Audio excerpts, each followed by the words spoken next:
Oh, yeah, and I had forgot to say that the foster care system and the mental health professionals that were working with them and that were in whatever facility she had been placed in, they told her that she had no trauma and that she had no trauma symptoms. And she actually believed this because I remember one time I was talking to her about her trauma symptoms. She was showing like the whole being attracted to older people thing, stuff like that. And so she was like, I don't have any trauma. And I was like, you've been getting sex trafficked by CPS. And what do you mean you don't have any trauma? Then, along with the trauma symptoms you're showing, and when the abuse starts in childhood, it's CPTSD. Not that you wouldn't also most likely have other mental illnesses that go along with that, but she was like, the mental health professionals and the social workers had tested me and they gave me diagnosis and they just said that I had anxiety and was depressed, but I'm not even depressed anyway.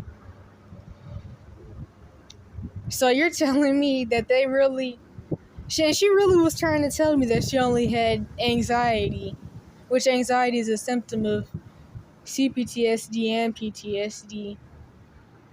But CPTSD is when it starts in childhood or when it goes on for a long time. And what else did I say about that? I don't remember what I was about to say, but that's the thing that I noticed. That's one of the reasons that I was hated so much by staff members in the Cash for Kids system, because like people have always told me, even in situations I was in that weren't in the Cash for Kids system or some abuse situation, I've always been told that I know too much. And that's one thing that people always really hated about me, was that even though I did believe a lot of the gaslighting at some points in time, I still was able to break out of it and say, hey, I know that what you're saying isn't true, which I shouldn't have did because you're never supposed to let an abuser know that you know.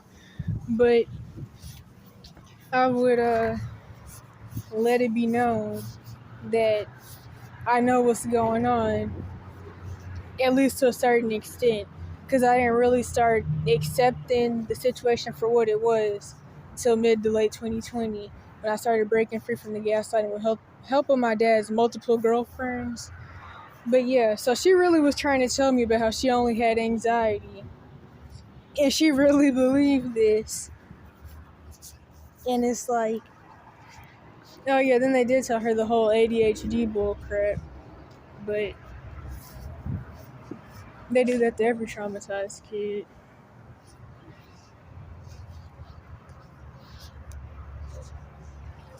What was I about to say other than that? I think that was all I had to say. I had forgot about that. And that was just really, really crazy to me. But that's what they do, though. They really told her that she wasn't traumatized and that all the sex trafficking that they've been taking her through hasn't affected her in any way, and she has no trauma symptoms and she just has anxiety. And anxiety is a trauma symptom because mental illness comes from trauma anyway.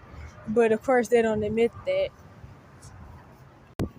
I probably edited that out. Anyway, I had wanted to try to help this girl who was being sex trafficked by the foster care system. But to make a long story short, I did let her know that I probably wasn't going to be able to help anyway, just because of the fact that my money was messed up. I did end up getting close, but due to the fact that I wasn't able to find work before leaving, and then the other stuff with the whole financial abuse situation, and just the trauma symptoms making working hard anyway. And what else was it? Oh yeah, then the getting robbed thing, then some other stuff. I wasn't able to get all the money I needed, so I was able to get close to her, but I wasn't able to get the money to get her brought to me or to get to her. And I think she made that first post in February where she mentioned the situation, and she thought that she was gonna get put back in the little sheltered like place, the custody place, for when You're not in the group home, but you're not in the foster home either. But the social worker lied, and they kept telling her and making her think that she was waiting to get put back in the place, but they never did it. But as you can see, when they caught her packing her bags to try to actually get out the Cash for Kids system and get out their government abuse cult, just like how people who aged out call it, they sent her off to some other institution in the Cash for Kids system. Well, not other institution, because she was in the foster home, but they sent her to some institution.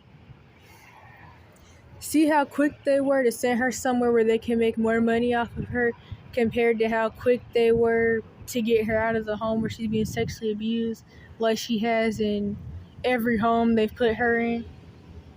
She was honestly better off living with her parents who were addicts in the banda.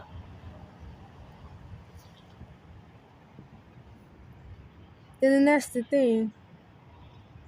Parents who could do better if they were just given help are the ones whose kids get taken away. And I know people are going to be like, well, I mean, if they were living in the bando and they were on drugs, then that means, honestly, drug addiction comes from childhood trauma. And from the situation, if they would have actually got the help that they needed, they would have done a way better job with her than the system. And the thing is, these people have to sneak to talk to their family too, because like I mentioned plenty of times before, for me being locked up, although I've never been in the foster care system, because they never cared about my situation like they usually don't with people.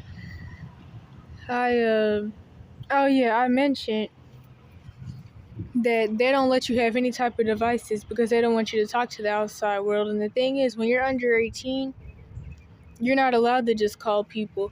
So like if you live with an abusive mom and she's sexually abusing you, but you have a good dad, but the usual thing happens where the molesters get custody. Because I've actually only ever seen dads be given custody when they're a molester, but that's not really what I'm talking about. But I just wanted to let that be known.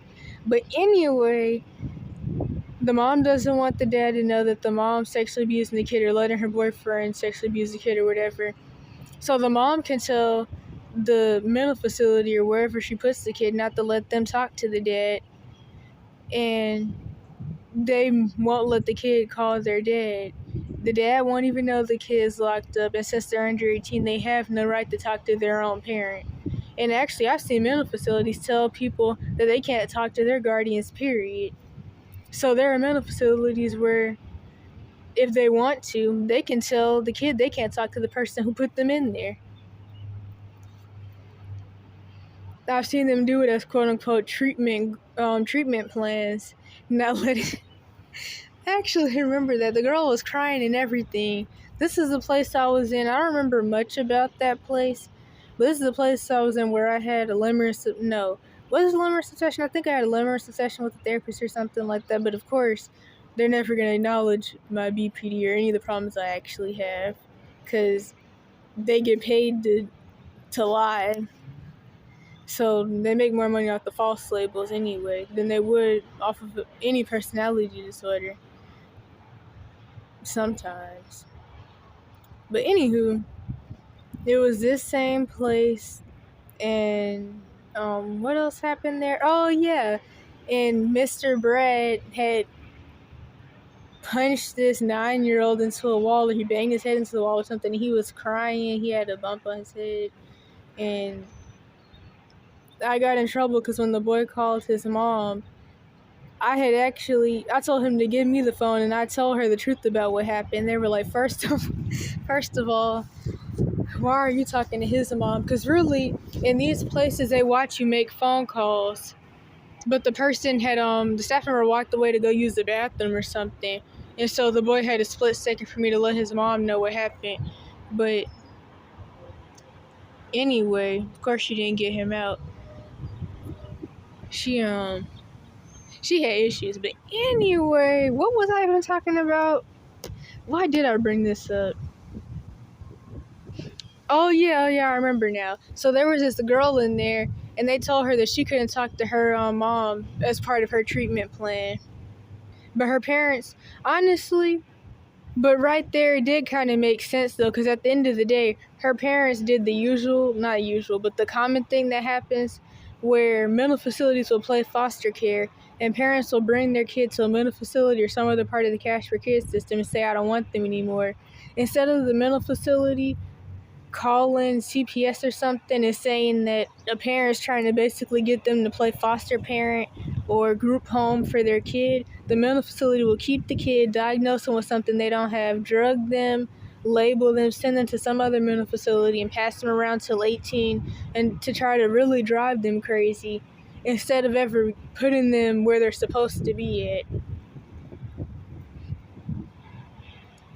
And that happens a lot where parents will just bring their kids there and they don't even lie and say the kid has a problem. They'll just say, I don't want them anymore. And they won't come back and get the kid, and the mental facility will keep them. The only mental facility I've ever even seen call CPS about anything is the place I was locked up in last time I tried to move out when that lady lied to everybody who was trying to quote unquote help, and she turned me into the police while I was asleep, and then she lied to everyone and said she didn't call the police and all of that, and I was locked up. And this was the one place where they weren't drugging everybody up. They actually let somebody have the right to refuse the quote-unquote medication because it kept the person from sleeping. And they still actually sent them home on their discharge date. This was the only place that ever said they were short-term and was actually short-term, because usually they'll tell you 3 to 7 days and you'll be there for like 5 months or a year or longer, and they send you somewhere else for no reason. And they didn't beat on us, if I didn't already say that part. Although there was little dumb stuff that happened because the staff members were childish, and the usual stuff with them not knowing the mental illness comes from abuse because they're one of those usual ignorant people in the world that you'll meet, where they'll say stuff like, none of you look abused. If nobody was getting abused, they wouldn't even be in there. But luckily, it was only one lady that really had that issue. And there's a lot I could say about that. But that was the best place I had ever been in. But anyway, back to the point with this girl that I'm supposed to be talking about. I tried to help her. I did have a whole plan put together, but my money wasn't right. I couldn't find under the table work because there's so much stuck up rich people and then white supremacists there. And I had to end up leaving because I wasn't supposed to be there for more than an hour anyway. Not only was I not supposed to be in that state more than an hour, but I wasn't supposed to, well, no, I probably would have had to be there more than an hour, but I wasn't supposed to be in the city I was in more than an hour. I was supposed to have went to get her right after getting there, but things go how they go. When your money's messed up and your pockets are messed up and you're poor. But I still feel bad though.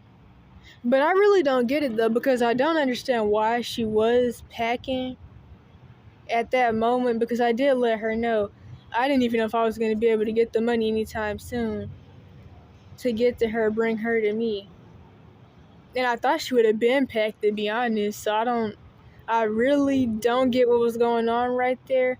But the fact that she got locked up just for being seen packing a bag, I mean, for all they know, she could have been about to go to her friend's house or something, so that's just really, like, insane to me. But I feel bad though, because I feel like it's my fault, because I wasn't able to do what I was supposed to do quicker. And now I don't even know she'll ever be able to reach out again, because she wasn't supposed to have a phone.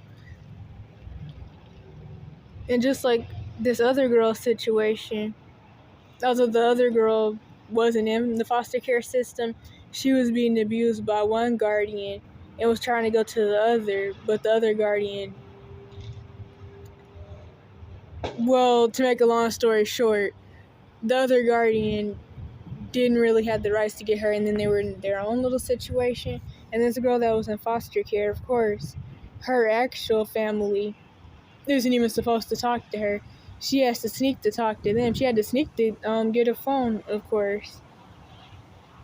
And her dad wanted to rescue her, but she felt like she was being selfish by even asking him, because of course they're going to know to check there and watch the area, and her dad will go to jail for saving her from being sex trafficked by CPS. And honestly, her dad's still struggling, but it's a sad situation. But I remember the the two options? No, the two mindsets that I had made up as like examples for kids in abuse situations. So three. There's three. The first one are the people who don't want anybody to report their abuse or wouldn't report their abuse because they know how the foster care system is and that they'll be getting trafficked and stuff. Like this one person said, I'd rather be abused by family and people I know than be sent off and abused by strangers. And then, too, there's the people that already know CPS wouldn't do anything because they don't care, and they're supposed to work with perpetrators like all other staff members in the Cash for Kids system. And then 3, there's some people out there that are so sheltered, they don't even know that CPS and all the other names for it exist. And I have heard stories like that, but I mean, you might as well not know they exist, to be truthfully honest. If you're in the system, you're in trouble. If they don't care about your situation, you're in trouble. Because if you notice, you never really hear about people's adoption stories, especially not good ones. You usually hear about the rich white people going off to other countries or even adopting kids of other ethnicities in the U.S. and then treating them like some type of exotic pet because they're melanated, or all the other bad things you hear about when it comes to adoption. Or actually, when somebody actually does want to be adopted by a person, but the foster care system makes it almost impossible for them to get adopted, and they make it so expensive because yes, you do have to pay to adopt kids, and they cost a lot of money. They cost more than adopting a kid costs more than a car, from what I've seen, or either the same amount.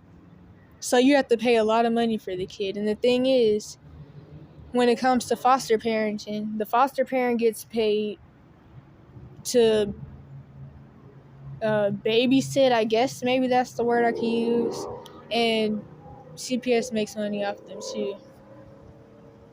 I don't know why people are pulling up. They're not open. Hold up. But yeah. So, since there is no system put in place to help people under 18 or really anybody but perpetrators, abused kids really have no options but, well, being homeless or just risky things, basically.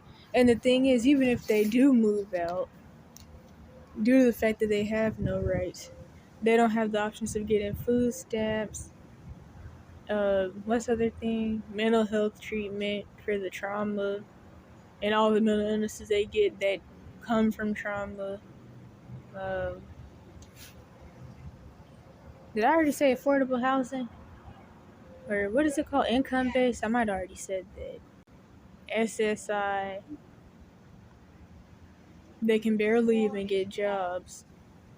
They can't go to school without parents' permission if they wanted to go to school. So it's like they just have to hang on, lay low, and go through the limbo or whatever term I can use for it until 18.